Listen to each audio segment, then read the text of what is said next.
Hello, আসসালামু আলাইকুম বন্ধুগণ। আশা করি সকলে ভালো আছেন। আমিও ভালো আছি, আলহামদুলিল্লাহ। তো বরাবরের মতো আবারও একটা নতুন চাকরির সংবাদ নিয়ে ভিডিওতে আলোচনা করব। তো তার আগে অবশ্যই বলবো, আমার চ্যানেলে যারা নতুন তারা অবশ্যই আমার চ্যানেলটা সাবস্ক্রাইব করবেন। যারা ফেসবুক পেজ থেকে দেখতেছেন অবশ্যই আমার পেজটা ফলো করে দেবেন। তো এখানে বিস্তারিত আলোচনা করব বয়সসীমা প্রয়োজন। 18 থেকে 60 বছর পর্যন্ত আবেদন করতে পারবেন। শিক্ষাগত যোগ্যতা পঞ্চম, অষ্টম, এসএসসি, এইচএসসি, স্নাতক পাস আবেদন করতে পারবেন। আবেদনের মাধ্যম থাকছে অনলাইন, ডাক, সরাসরি কুরিয়ার সার্ভিসের মাধ্যমে। তো তার আগে ভিডিওটা স্কিপ না করে তার অবশ্যই বলবো সম্পূর্ণ ভিডিওটা দেখবেন, তাহলে অবশ্য আপনারা বুঝতে পারবেন। তো কথা না বাড়িয়ে চলুন শুরু করি। তো এখানে দেখতে পাচ্ছেন যে এক নজরে যে আমি শুরু করি, এখানে দেখতে পাচ্ছেন যে আজকের পত্রিকাটা, আজকে এখানে তারিখটা দেওয়া আছে, দেখতে পাচ্ছেন আপনারা যদি দেখাই, শুক্রবার 13 সেপ্টেম্বর 2024। তো এখানে প্রথমেই দেওয়া আছে, দেখতে পাচ্ছেন যে বর্ডার গার্ড ডিজিটাল পদ্ধতিতে 103 নম্বর ব্যাচে সিপাহি ডিজি পুরুষ পদে পুরুষ ও মহিলা ভর্তি বিজ্ঞপ্তি তারা দিয়েছেন। তো উচ্চতা এ বিষয়ে আমার চ্যানেলে একটা নতুন ভিডিও দেওয়া আছে, তা অবশ্যই আপনারা দেখে নেবেন। তারপরে দেখতে পাচ্ছেন যে ডক ইয়াক অ্যান্ড ইঞ্জিনিয়ারিং ওয়ার্ক। তো আমি শুধু হেডলাইনটা পড়বো, পদের সংখ্যাগুলো পড়বো, আর বিস্তারিত আলোচনা এখানে হয়তো করতে পারবো না, কারণ ভিডিওটা অনেক লম্বা হয়ে যাবে। আমি শুধু হেডলাইন আর আপনাদের যে পদের নামগুলো বলে দেবো, আপনারা একটু বিস্তারিত দেখে নেবেন। আর আবেদন কিভাবে করতে হয় যদি আপনারা বুঝতে না পারেন তাহলে অবশ্যই আমাকে বলবেন, আমি আপনাদেরকে সহযোগিতা করব। দেখতে পাচ্ছেন মেহেরপুর পল্লী বিদ্যুৎ সমিতি, পদ সংখ্যা হলো যে 72 জন। পদের নাম এখানে দেখতে পাচ্ছেন দেওয়া আছে মালি, মিটার রিডার কাম মেসেঞ্জার, 1 বছর মেয়াদি চুক্তি ভিত্তিক। তারপরে দেখতে পাচ্ছেন বাংলাদেশ নৌবাহিনী 2025 বি অফিসার ক্যাডেট পদে। দেখতে পাচ্ছেন বিদ্যুৎ জ্বালানি খনিজ সম্পদ। তারপরে এখানে দেখতে পাচ্ছেন উপজেলা স্বাস্থ্য ক্লিনিকের নিয়োগ, পদ সংখ্যা 1563 জন। অবশ্যই বলবো, এর আগে আমি আমার ভিডিওগুলোতে আমি আপনাদেরকে সতর্ক করেছি যে এরকম যেগুলা ভিডিও আছে, এরকম যেগুলা সাপ্তাহিক চাকরির পত্রিকায় যেগুলা বিজ্ঞপ্তি দেওয়া থাকে অনেক হাই বেতনে আর অনেক বেশি বিজ্ঞপ্তি দেওয়া থাকে, তাহলে অবশ্যই আপনারা সতর্ক হবেন। এগুলোতে আপনারা পা দেবেন না, এদের ফাঁদে পা দেবেন না। এরা প্রতারক চক্র, একটা 4G গ্রামীণ নেটওয়ার্ক, এটাও কিন্তু প্রতারক চক্র। আপনারা এগুলোতে পা দিবেন না, ঠিক আছে? আর এদের সাথে কোনো লেনদেন করবেন না, এরা একদম প্রতারক।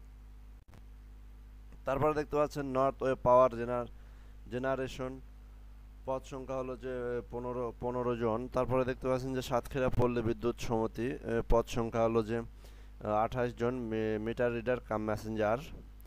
তারপরে দেখতে পাচ্ছেন যে মাগুরা পল্লী বিদ্যুৎ, পদ সংখ্যা 5 জন, বিলিং সহকারী, কাজ নাই মজুরি নাই, মহিলাদের জন্য সুরক্ষিত, দৈনিক বেতন 800 টাকা। মানে যেদিন কাজ আছে সেদিন আপনাদের বেতন দেবে 800 টাকা, ঠিক আছে? এসএসসি এবং এইচএসসি পাস সমানে পরীক্ষায় সিজিপিএ 5। যারা এইচএসসি পাস করছেন তারা আবেদন করতে পারবেন।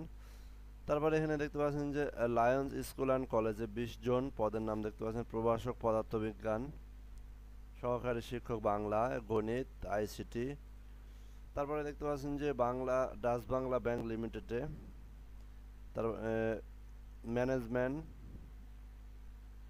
অ্যাসিস্ট্যান্ট। তারপরে এখানে দেখতে পাচ্ছেন যে ট্রেনিং, নৌ পরিবহন শিশু নিকেতন ঢাকা। তারপরে এখানে দেখতে পাচ্ছেন যে হবিগঞ্জ পল্লী বিদ্যুৎ সমিতি, দেখতে পাচ্ছেন হবিগঞ্জ পল্লী বিদ্যুৎ সমিতি। তারপরে এখানে সিরাজগঞ্জ পল্লী বিদ্যুৎ সমিতি, বাংলাদেশ ডিজেল প্লান্ট লিমিটেড, পদ সংখ্যা হলো 5 জন। ময়মনসিংহ পল্লী বিদ্যুৎ সমিতি 2-এ দেখতে পাচ্ছেন আবেদন। তো প্রথম পৃষ্ঠায় আমরা যা দেখলাম, দ্বিতীয় পৃষ্ঠায় দেখতে পাচ্ছেন যে বর্ডার গার্ড বাংলাদেশের বিস্তারিত আলোচনা করা আছে। যেগুলো আমরা প্রথম পৃষ্ঠায় দেখছি সেগুলোর আলোচনা দ্বিতীয় পৃষ্ঠায় বিস্তারিত আলোচনা করা আছে। আপনারা এখান থেকে একটু কষ্ট করে দেখে নেবেন, কারণ আমি সম্পূর্ণ আলোচনা করতে গেলে ভিডিওটা প্রায় 1 ঘন্টার উপরে হয়ে যাবে, সেজন্য আমি শর্টকাটে বলে দিচ্ছি। এগুলো প্রথম পৃষ্ঠার পর। তারপরে আমরা তৃতীয় পৃষ্ঠায় যদি চলে আসি, তৃতীয় পৃষ্ঠায় দেখতে পাচ্ছেন যে এখানে অনেক ছোট ছোট করে কিন্তু অনেক বিজ্ঞপ্তি দেওয়া থাকে, অনেক ইম্পর্টেন্ট। আপনারা আমি যতদূর পারি একটু বলে শোনাই। যেখানে দেখতে পাচ্ছেন যে নারায়ণগঞ্জ নিয়োগ বিজ্ঞপ্তি, শরফতুল্লাহ। তারপরে এখানে দেখতে পাচ্ছেন যে ফেনী পূর্ণ নিয়োগ বিজ্ঞপ্তি দিয়েছে। তারপরে মুন্সিগঞ্জ নিয়োগ বিজ্ঞপ্তি, তারপরে এখানে দেখতে পাচ্ছেন যে ব্রাহ্মণবাড়িয়া, তারপরে নোয়াখালী আবশ্যক, তারপরে এখানে বরিশাল পূর্ণ নিয়োগ বিজ্ঞপ্তি, টাঙ্গাইল আবশ্যক সর্বশেষ এমপিও নীতিমালা অনুযায়ী, হবিগঞ্জ কাদের উচ্চ বিদ্যালয় গ্রাম ইগরা পোস্ট আনুহলা উপজেলা হলো জেলা টাঙ্গাইল, শূন্য পদে একজন সহকারী প্রধান শিক্ষক আবশ্যক। তারপরে দেখতে পাচ্ছেন যে কুমিল্লা নিয়োগ বিজ্ঞপ্তি, তারপরে গাজীপুর নিয়োগ বিজ্ঞপ্তি, মুন্সিগঞ্জ, তারপরে হলো মুন্সিগঞ্জ, তারপরে এখানেও মানিকগঞ্জ। আর এদিকে দেখতে পাচ্ছেন যে সিভিল সার্জন জয়পুরহাট 54 জনের একটা নিয়োগ বিজ্ঞপ্তি দিয়েছে। এখানে পরিসংখ্যানবিদ লাগবে, কম্পিউটার অপারেটর লাগবে একজন, স্টোর কিপার লাগবে। তারপরে এদিকে আরও দেখতে পাচ্ছেন যে অনেক ছোট ছোট নিয়োগ বিজ্ঞপ্তি দেওয়া আছে, সিলেট, ব্রাহ্মণবাড়িয়া, তারপরে এখানে টাঙ্গাইল, তারপরে নারায়ণগঞ্জ, ফেনী, চট্টগ্রাম।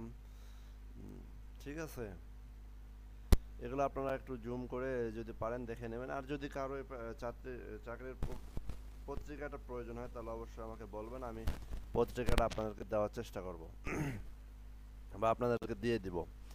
তারপরে 4 নম্বর পৃষ্ঠায় যদি আমরা একটু চোখ দেই তাহলে দেখতে পাচ্ছেন নর্থ ওয়েস্ট পাওয়ার জেনারেশন, পাবনা বিজ্ঞান ও প্রযুক্তি বিশ্ববিদ্যালয়, ইউনিভার্সিটি, তারপরে ডেন্টাল কলেজ দেখতে পাচ্ছেন, কুমিল্লা পল্লী বিদ্যুৎ সমিতি 1, তারপরে শহীদ পুলিশ স্মৃতি কলেজ।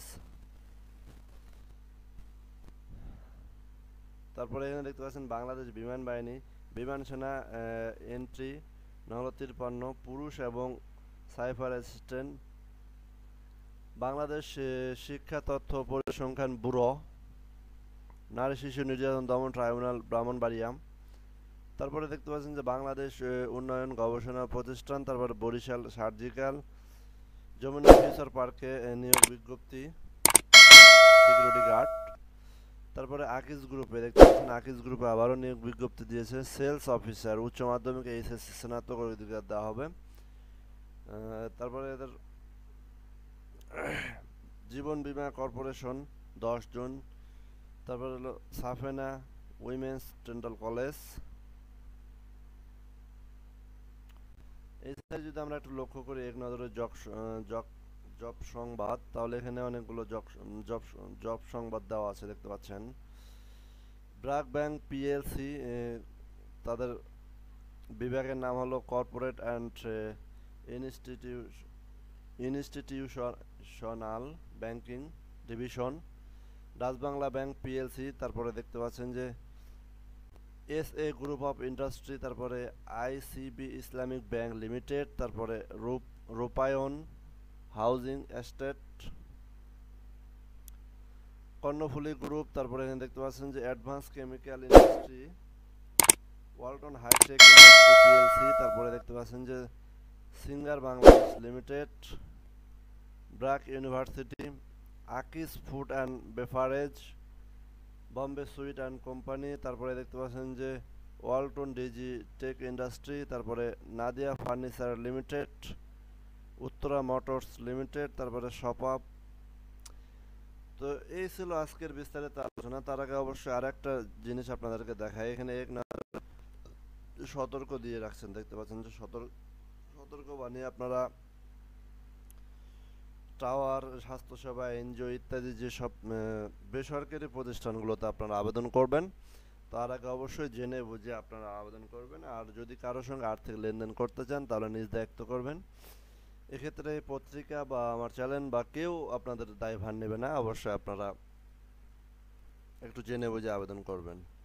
তো এই ছিল আজকের ভিডিও। অবশ্যই আশা করি ভিডিওটা যদি ভালো লেগে থাকে অবশ্যই বলবো যে শেয়ার করবেন, আর ভিডিওটাতে একটা লাইক করবেন, সুন্দর সুন্দর কমেন্ট করবেন, নিজে উপকৃত হলে অপরকে উপকৃত করার সুযোগ করে দেবেন। এই ছিল আজকের ভিডিও। আল্লাহ হাফেজ, ভালো থাকবেন, সুস্থ থাকবেন।